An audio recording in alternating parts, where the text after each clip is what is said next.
Ar šo paziņoju, ka pēdējais sportinga posms tiek atklāts, iesakās. Sacensības būs 2 dienas.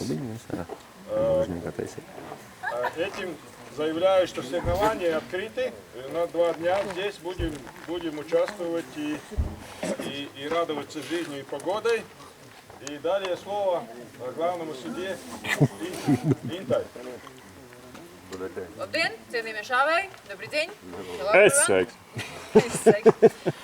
Šodien mēs šausim 4 līnijas, 5, 6, 8 un 0. 0 ir, 0. līnija ir jaunums, tur es droši vien, ka došu vārdu šautos īpašniekam, viņš pastāstīs sīkāk. Šodien mums uz katras līnijas būs pa vienam tiesnesim. Bet tas nenozīmē, ka tiesnesis tiesās jūsu vietā, tieši tā paši šāvēji. Tiesneši skatīsies tikai līdzi, lai viss notiktu tā, kā tam ir jānotiek. Un beig galos savāks arī protokolu. Komandas, skvadi.